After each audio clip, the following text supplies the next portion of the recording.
But are के मिश्रा साहब, क्या वाकई में कांग्रेस पार्टी इतनी कमजोर है? क्योंकि कांग्रेस पार्टी का वोट कंसिस्टेंटली 35 से 40% तक गुजरात के चुनाव में रहा है, भले ही वो चुनाव नहीं जीत पाए हैं। और ये आम आदमी पार्टी के आने की वजह से कांग्रेस को नुकसान होगा या बीजेपी को नुकसान होगा? देखिए, इसको इतने सिंपलिस्टिकली हम लोग नहीं कह सकते, लेकिन मैं एक बात मोटा मोटा जो कीला खूंटा गाड़ के चलता हूं वो ये है कि 2002 was the highest point of the BJP and the lowest point of the Congress. उससे नीचे जा नहीं सकते थे लोग, बाहर निकल नहीं सकते थे कांग्रेस वाले, और पोलराइजेशन टोटल हो गया था। लेकिन उसमें भी जो है ये जो प्रेडिक्ट कर रहे हैं, आज प्रेडिक्ट कर रहे हैं, ये तो उस तब पॉसिबल नहीं हुआ था। तो वो आज मुझे वो स्थिति नजर नहीं आती।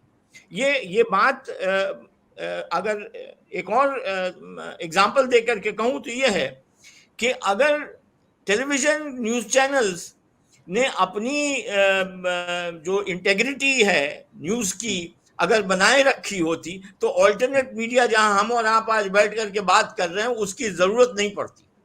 जी जी वो इसलिए हुआ है क्योंकि कहीं ना कहीं वो अपनी क्रेडिबिलिटी उनकी इरोड होती चली गई है, और वही चीज जो है रिफ्लेक्ट करती है। सर्वेज वगैरह की बात करता हूं।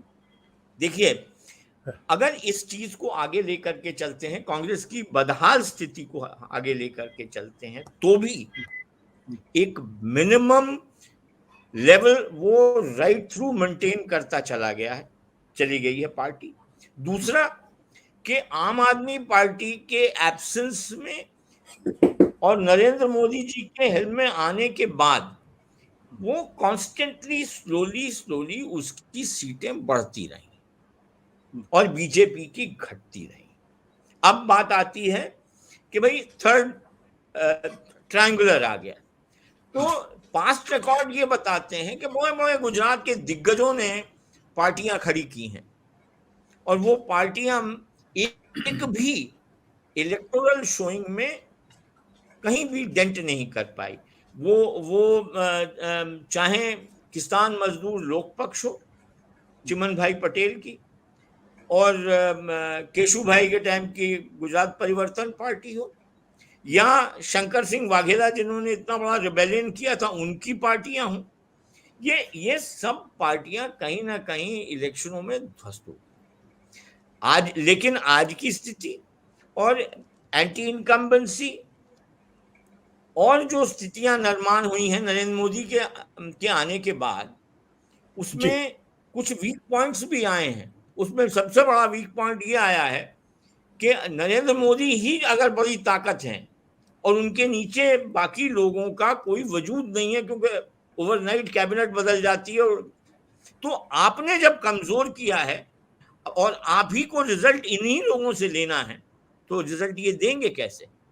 क्योंकि रिस्पॉन्सिवनेस तो है नहीं, तो रिजल्ट भी आपको अपने ही बल पे लेना पड़ेगा।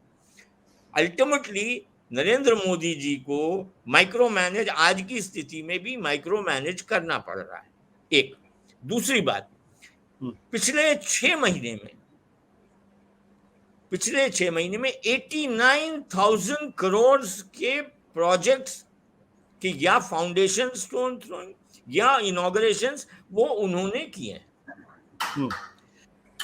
सामने शक्ति सिंह गोहिल जो कांग्रेस के नेशनल स्पोक्स पर्सन है, उन्होंने जो है भावनगर के उनके इनॉग्रेशंस को लेकर के 2010 से और अब तक के जितने इनॉग्रेशंस या जो कुछ उन्होंने वायदे किए थे वो बाकायदा लिखितन रख करके पूछा है कि भाई इनमें कौन सा पूरा हुआ, एक एक करके एग्जाम्पल दिए, और उनमें से कहीं कोई चीज नहीं हो रही। लिहाजा मतलब ये है हो रहा है कि आपने पिछले इलेक्शन में भी मेट्रो को इनॉग्रेट कर दिया था, अब मेट्रो को फर्स्ट फेज चलाया। आपने जो सी प्लेन उड़ाया वो सी प्लेन इस बीच में गायब हो गया। कथनी और करनी में फर्क आ रहा है, और वो कथनी और करनी के फर्क में कितना डेंट आम आदमी पार्टी कर पाएगी, सवाल मुद्दा यही है। और उस मुद्दे के सवाल में मैं अब भी इस बात पे एग्री मतलब कहता हूं कि आम आदमी party despite it's all it's efforts still remains an unknown entity, और उसका प्रूवन ट्रैक रिकॉर्ड आज तक का सिर्फ अर्बन एरियाज को डेंट करने का है। उसका रूरल एरियाज में डेंट करने का कोई रिकॉर्ड नहीं है। अब वो इस यहां पर कुछ करेगी तो वो देखने की बात है। कांग्रेस को डेंट करेगी, बट बेसिक कांग्रेस का जो एक वर्ग है वो तो कांग्रेस के साथ चलेगा, और वो कांग्रेस में जब नहीं था, जब उनके पास कुछ भी नहीं था, तब भी वो उनको वो सीटें मिली हैं। तो इवॉल्विंग सिनेरियो है, it's still an evolving scenario. सत्य हिंदी का ऐप डाउनलोड करें गूगल प्ले स्टोर पर।